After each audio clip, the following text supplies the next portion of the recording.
dimanche. Merci pour tes grâces envers nous, tes enfants.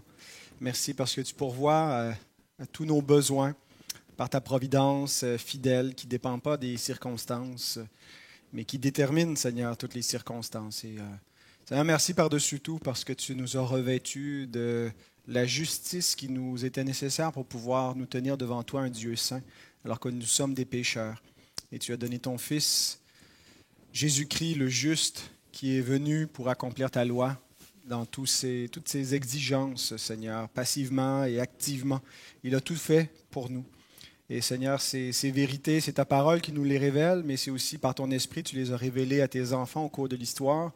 Et on te prie que tu nous aides, Seigneur, à être de bons étudiants de l'histoire de ton peuple pour en tirer des leçons et qu'on puisse mieux comprendre ta parole et mieux te servir, t'aimer, t'adorer. Béni sois-tu, notre Dieu, en Christ Jésus, le médiateur, nous prions. Amen. Lors de notre dernier cours, on a vu le survol de la vie d'Henri VIII jusqu'à son divorce avec Catherine d'Aragon et son mariage avec Anne Boleyn. Et puis, le divorce entre Henri VIII et Catherine a amené un autre divorce, celui de l'Église d'Angleterre avec l'Église de Rome. Alors aujourd'hui, on va se rendre jusqu'à la fin du règne d'Henri VIII en 1547. Alors on repart exactement où on a laissé il y a 2 semaines. Ça ne marche pas? Tu n'as pas de son? Désolé pour le petit problème technique. Alors on reprend en fait l'histoire d'Henri VIII où on l'avait laissé avec la séparation de l'Église d'Angleterre et de Rome. On va voir la dernière partie de sa vie et voir la progression de la réforme protestante sous Henri VIII, parce que c'est vraiment lié avec la volonté du roi, qu'est-ce que le progrès et les hauts et les bas de la réforme sous Henri VIII. Alors, l'Église anglicane, ce qui la caractérise surtout dans ses débuts, c'est que ça demeure une Église avec une théologie catholique, mais sans le pape, sans un lien de dépendance avec l'Église du continent, l'Église à Rome. Ça va faire un protestantisme qui va être toujours caractérisé un peu par cette ambivalence entre le catholicisme et le protestantisme. Et c'est vraiment, si on veut, le début de cette Église, de cette réforme qui va caractériser. Il y aura des moments un peu plus protestants, des retours vers le catholicisme, mais elle va se fixer un peu entre l'anglo-catholicisme là, et le puritanisme là, le plus protestant. Alors, ça va faire des mouvances différentes à l'intérieur de l'Église anglicane. Encore aujourd'hui, il y a un bloc évangélique à l'intérieur de l'Église anglicane qui est beaucoup plus attaché à la réforme protestante. Puis, tu as le haut clergé de l'Église anglicane qui ressemble beaucoup plus dans sa forme au catholicisme et moins attaché à la réforme.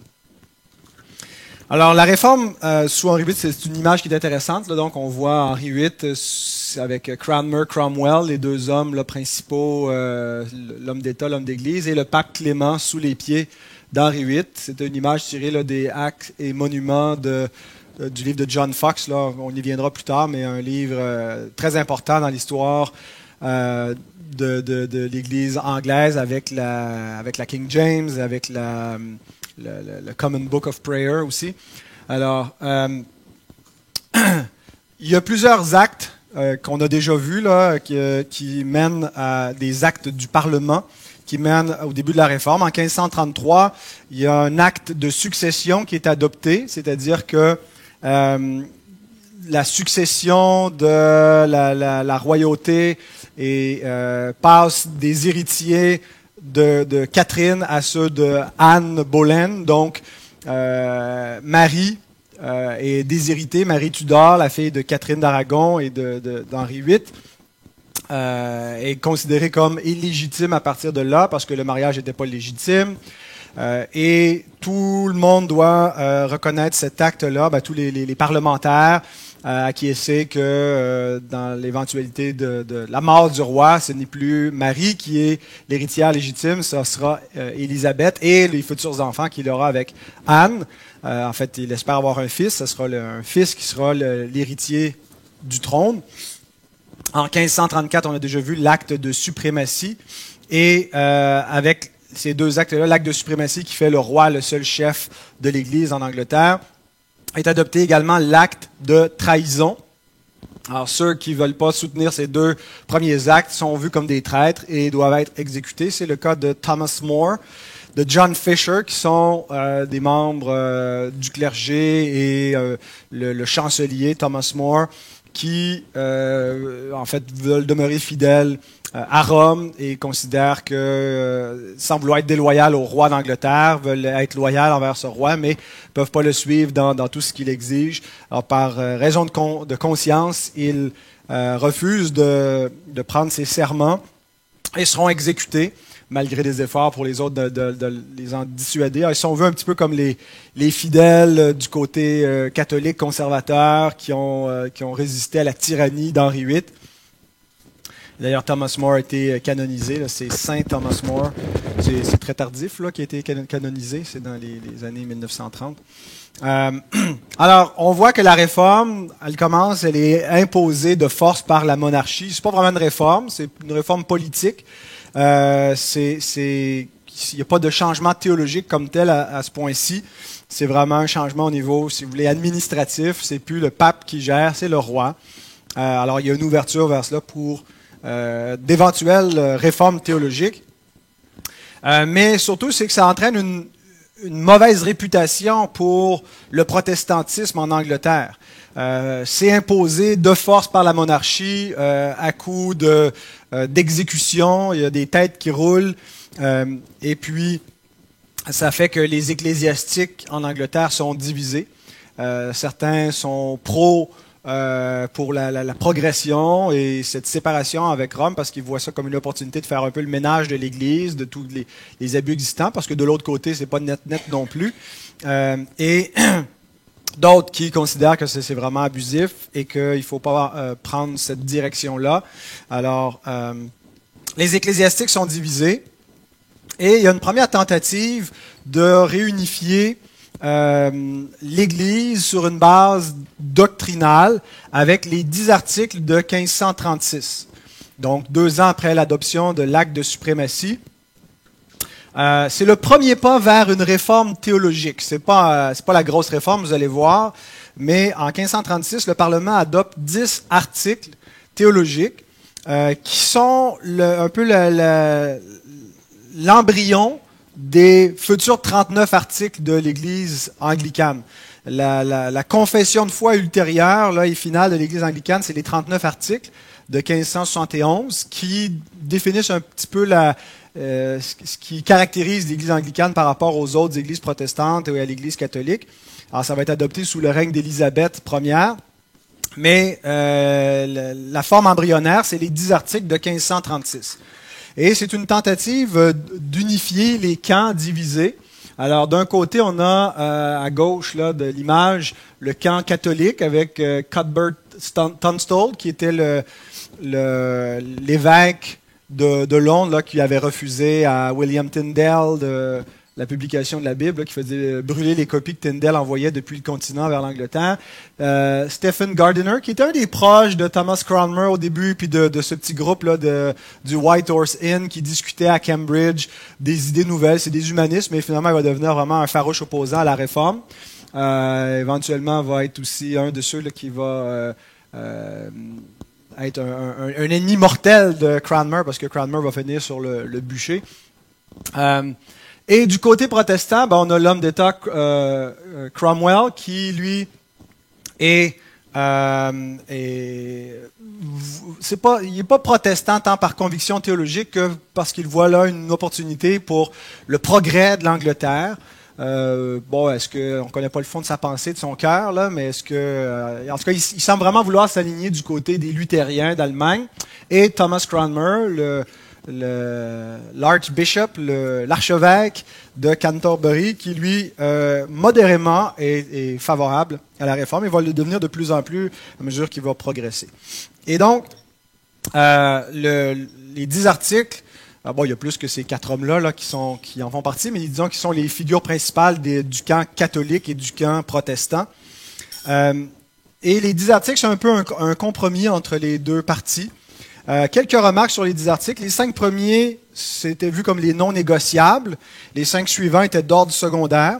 Alors, dans les 5 premiers, est établi que la Bible, avec les 3 symboles œcuméniques, c'est-à-dire le symbole de Nicée, le symbole des apôtres, le symbole d'Athanase, sont la base de la foi.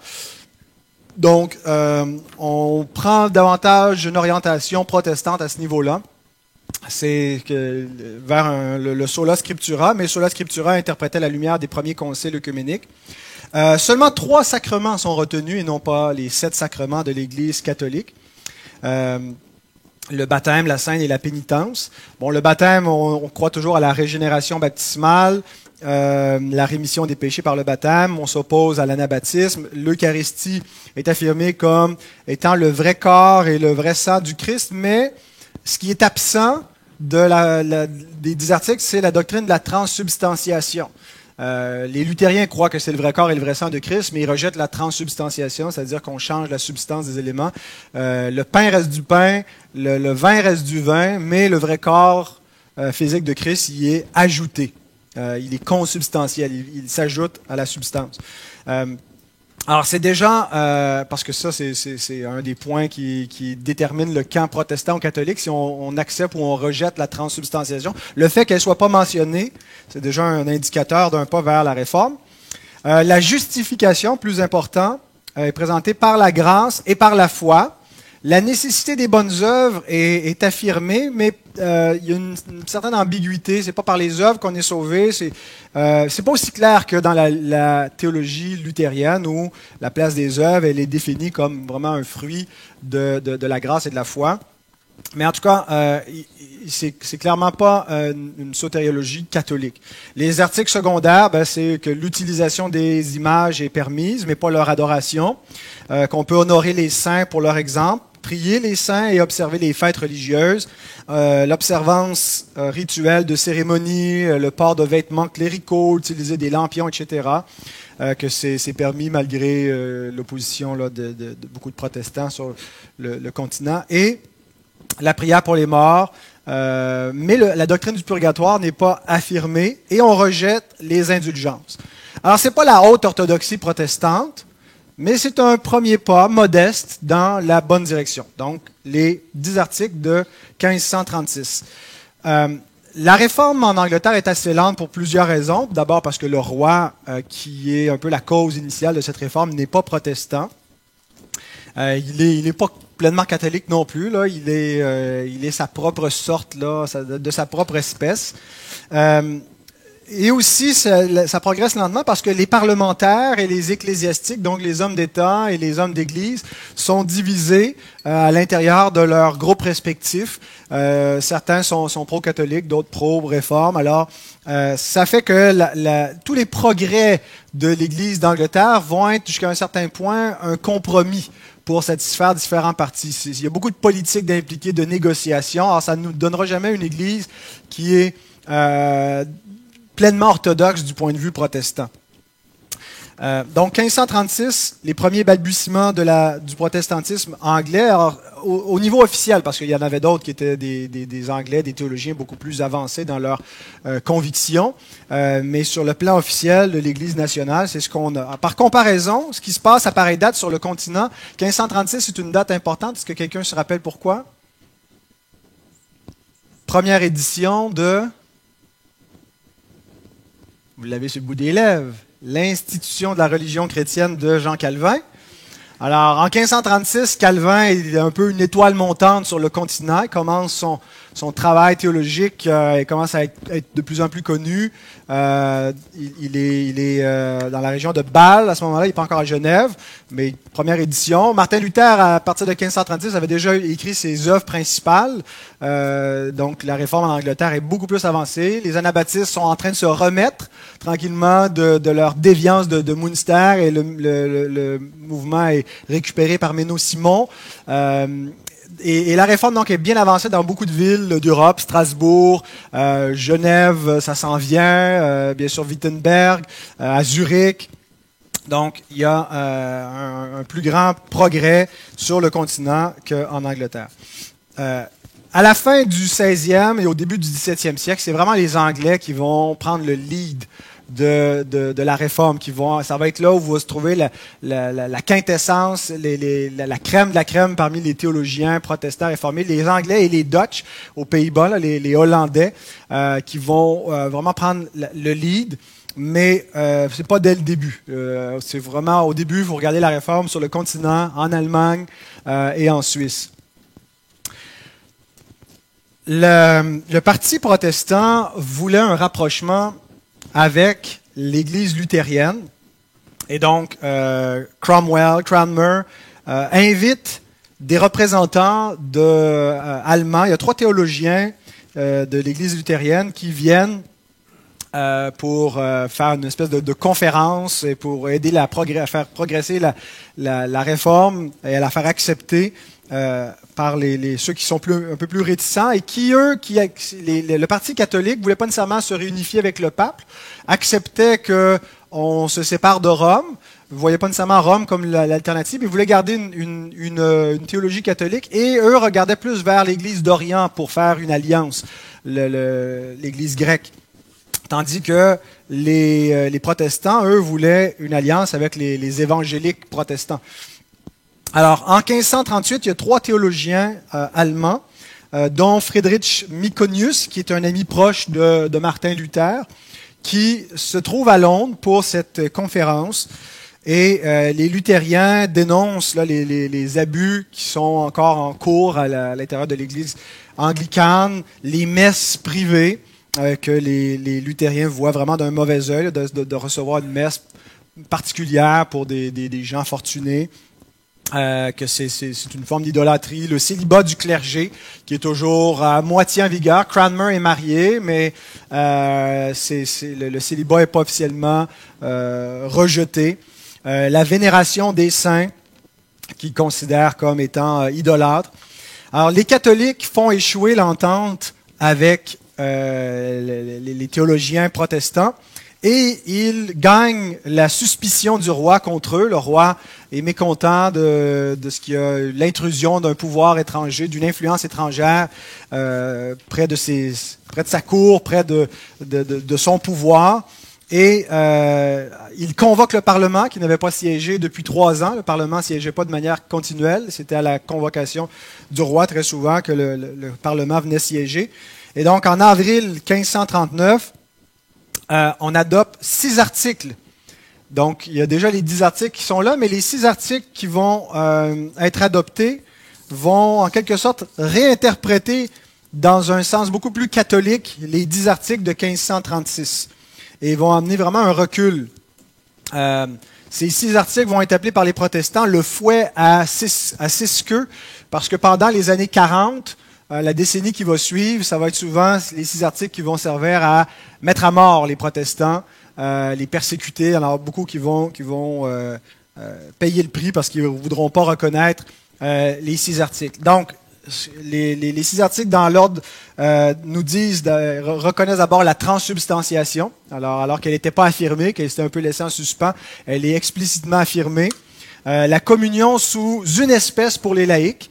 Alors c'est vraiment, c'est-à-dire qu'on ne donne pas la coupe aux laïcs, contrairement aux protestants. Même les catholiques sur le continent s'ouvraient à l'idée de donner la communion sous 2 espèces, donc c'est vraiment en réaction. Ils sont très réactionnaires avec les 6 articles. Le célibat du clergé qui est obligatoire. Alors c'est un problème pour Cranmer qui est déjà marié, qui a une famille, des enfants, donc il va devoir continuer à naviguer dans nos troubles en cachant sa famille. C'est là où viennent les rumeurs là, quand il voyageait, sa femme était dans les bagages.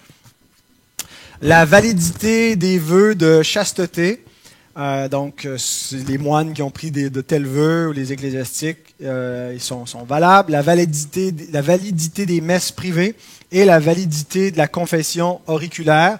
Donc, confession directement à un prêtre, à l'oreille d'un prêtre. C'est ce que ça veut dire. Alors, le fouet à 6 cordes ou à 6 queues, certains hauts placés dans l'Église anglaise vont refuser, comme Hugh Latimer, qui éventuellement aussi va payer de sa vie sous Marie Ier, qui est évêque de Worcester à cette époque-là, va être emprisonné à la Tour de Londres pour son refus. Alors ça, c'est un recul pour l'Église, pour la Réforme en Angleterre. En même temps, même année, en 1539, c'est l'année où les protestants présentent la Bible au roi Henri VIII et puis qu'elle est publiée, la Great Bible, dans toutes les églises du royaume. Elle est placée là, laissée ouverte pour que tous ceux qui voudraient venir la lire, la consulter dans leur propre langue puissent le faire. Donc, un recul d'un côté, mais un progrès de l'autre côté. Et c'est ainsi que la Réforme, pendant le règne d'Henri VIII, fait un pas en avant, un pas en arrière, au gré pas mal de l'humeur d'Henri VIII, et non seulement de son humeur, mais aussi de ses mariages. On va terminer avec un survol de la vie conjugale d'Henri VIII qui donne un peu, vous allez voir, le rythme à la Réforme. Parce qu'il n'y a pas eu seulement que 2 épouses, il y en a eu 6. Donc, Catherine d'Aragon, qui est celle qui a le plus d'ancienneté, qui a duré le plus, de 1509 à 1533, 24 ans de mariage. C'est la seule qu'on peut dire là qui a été une épouse durable. Les autres, c'est un peu plus de courte durée. Lui a donné une fille, Marie Tudor, qui est née en 1516, va mourir en 1558 et va être reine d'Angleterre. Alors après le divorce avec Catherine d'Aragon, Henri donc était tombé amoureux de Anne Boleyn, qui était une fille, une femme à la cour d'Élisabeth. Alors elle va être son épouse de 1533 à 1536. Et elle lui donne une fille, Élisabeth, qui est née en 1533, va mourir en 1603, va être également reine d'Angleterre, va avoir un très long règne, est la dernière du clan de la dynastie Tudor à régner sur l'Angleterre, avant d'être remplacée par les Stuarts.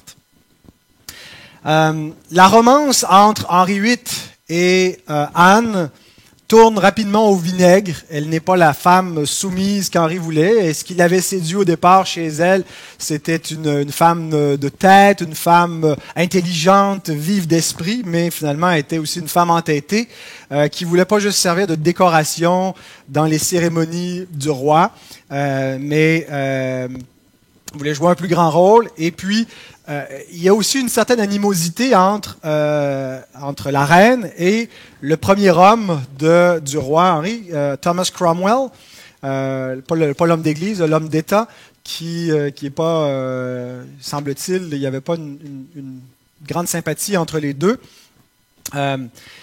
Henri est grandement refroidi après quelques temps vis-à-vis de sa femme en raison de tensions dans la vie de couple. Et aussi parce qu'il espère d'elle qu'elle va lui donner enfin un héritier. Et elle n'est pas. Éventuellement, elle est enceinte après Élisabeth, mais elle a une fausse couche d'un garçon.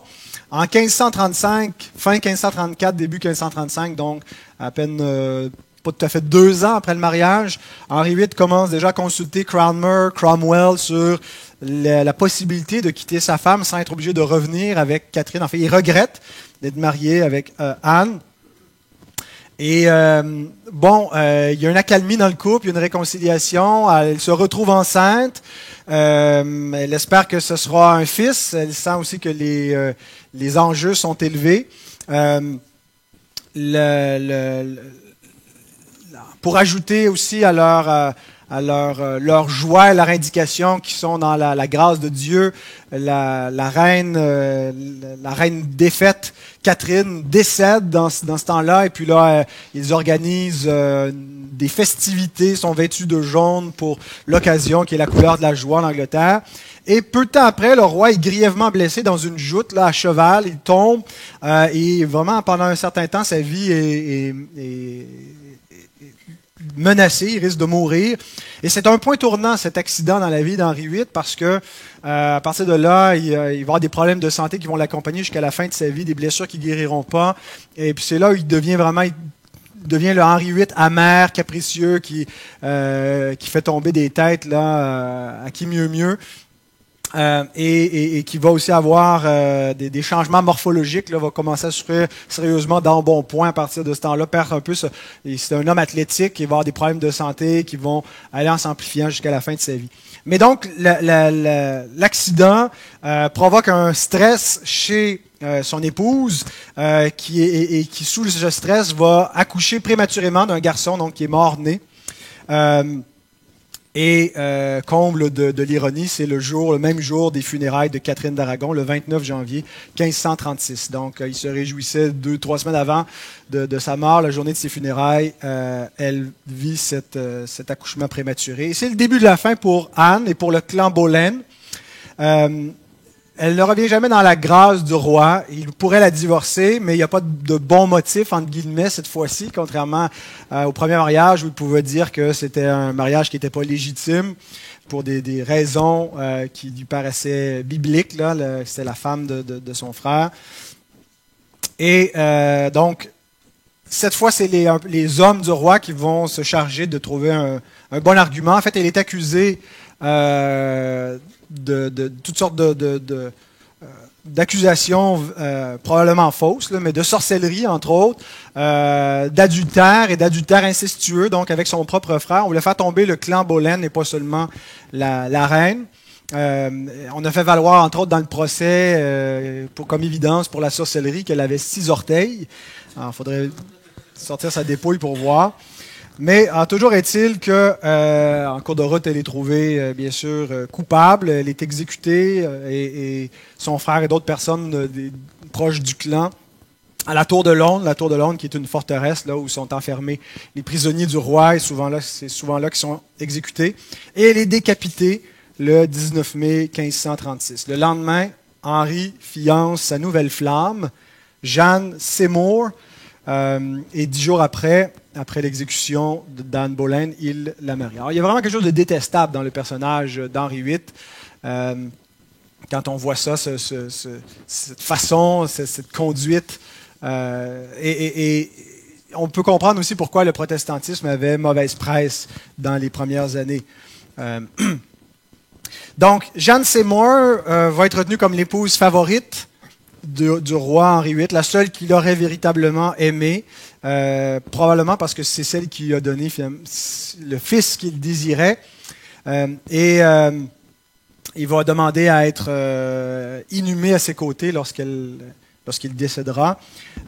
Alors, le 12 octobre 1537, elle donne naissance à Édouard. L'accouchement est difficile et elle s'en remet pas. Elle est prise d'une fièvre puerpérale et elle décède 12 jours après l'accouchement, le 24 octobre 1537. Donc Henri est en deuil pendant plusieurs mois, mais il est prêt à se remarier et il va être veuf pendant 3 ans. Cependant, on a retrouvé une nouvelle femme, la quatrième. Donc, la quatrième, c'est Anne de Clèves. Et c'était la bonne idée de Thomas Cromwell qui, dans sa stratégie politique, voulait un rapprochement avec les princes luthériens. Et donc, l'idée qu'il a trouvée, c'était de marier le roi, veuf, avec une femme de la noblesse allemande et ainsi tisser des liens de famille avec les Allemands et faire progresser la réforme en Angleterre. Alors, il propose ce mariage au roi, il propose de marier la sœur du duc de Clèves, et l'idée plaît au roi. Il ne trouve pas ça bête du tout, et puis comme il cherche à faire des alliances, parce qu'il y a les Français et les Écossais qui se mettent ensemble, 2 nations qui sont ennemies des Anglais, qui sont d'allégeance catholique, qui peuvent avoir l'appui de Charles Quint, donc il faut s'assurer. Donc, ouais, c'est pas bête du tout, Cromwell, de tisser des liens comme ça, mais il aimerait bien voir la demoiselle, parce qu'il n'y a pas de Polaroid, il n'y a pas de photos, il ne sait pas qu'est-ce qu'elle a l'air. Alors, le peintre de la cour d'Henri VIII, Hans Holbein, est envoyé à Clèves pour aller faire le portrait de la demoiselle. Et il rapporte ce magnifique portrait de Anne de Clèves, qui, semble-t-il, aurait été un petit peu photoshopé, si vous voyez ce que je veux dire. Alors, Henri la trouve magnifique, on lui fait son éloge, on lui dit que c'est une épouse qui serait parfaite.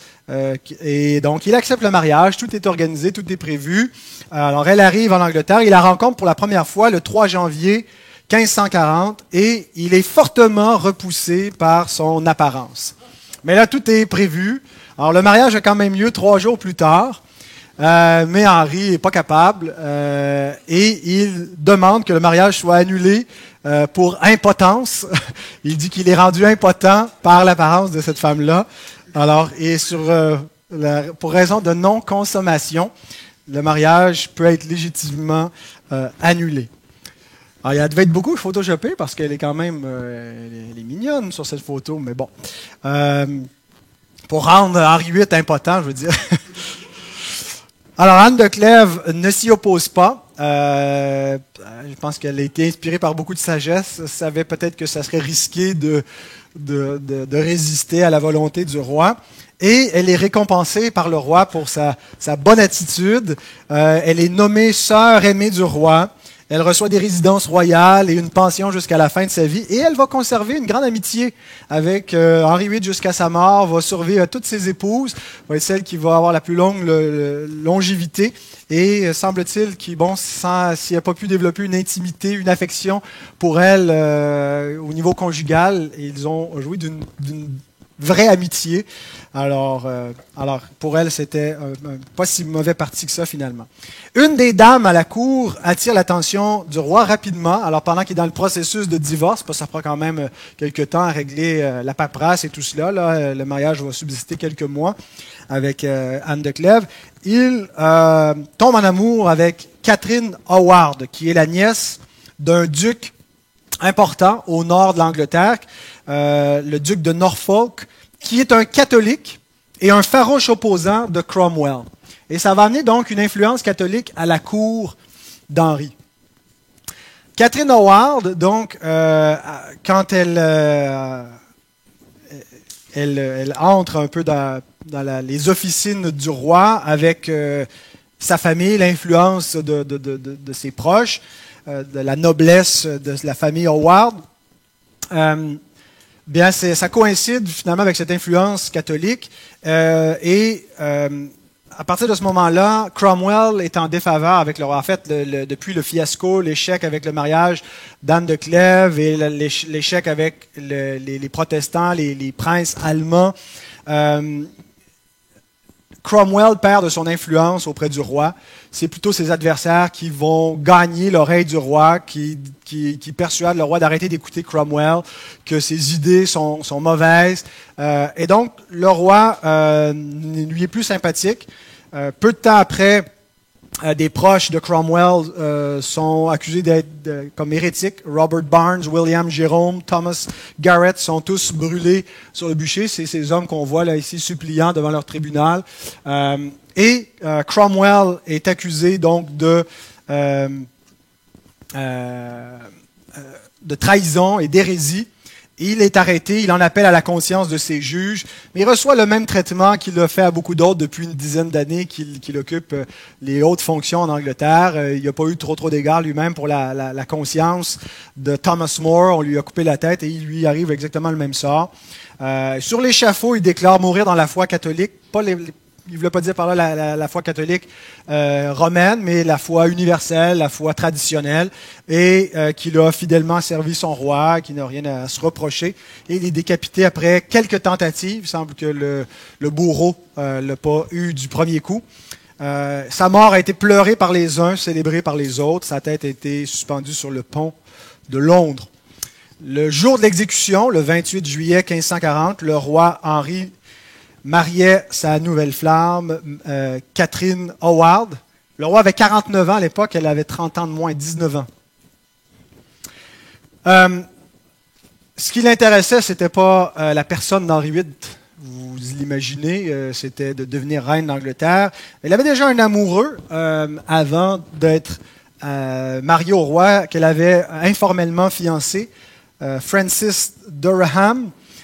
Et pendant qu'elle était reine, elle aurait eu une aventure avec un homme de la cour, Thomas Culpeper. Les rumeurs couraient à cet effet-là. Le roi refuse de croire les rumeurs. Il charge Cranmer d'enquêter, l'archevêque. Les deux hommes qui sont questionnés sous torture à la tour de Londres admettent. Et puis, la reine, au lieu d'admettre des fiançailles qui existaient, qui auraient pu rendre le mariage invalide et donner un prétexte pour rejeter le mariage, accuse Durham de l'avoir violé, qui lui à son tour révèle l'infidélité avec Culpeper, et puis finalement le trio finit exécuté, les deux hommes le 10 décembre et Catherine Howard le 13 février 1542. Alors le roi est à nouveau célibataire et il marie une femme qui était une veuve, une jeune veuve, Catherine Parr, donc c'est la troisième Catherine d'Aragon, Catherine Howard, Catherine Parr, et il y a deux Anne, trois Catherine, une Jeanne. C'est facile à retenir, les épouses. Une femme donc qui avait été 2 fois veuve, et elle n'a que 30 ans. Elle est une protestante convaincue. Elle aura beaucoup de discussions / débats avec son mari là, le soir là, autour du souper ou en buvant le thé royal sur des questions religieuses. Mais elle a écrit 2 ouvrages, dont un, Les Lamentations d'un pécheur, dans lequel elle présente la piété chrétienne et elle présente un point de vue tout à fait protestant, luthérien au niveau de la justification par la foi seule, par la grâce seule. Alors, il y a des bonnes chances qu'on la voit au ciel, cette Catherine Parr. Et elle va donc survivre au roi.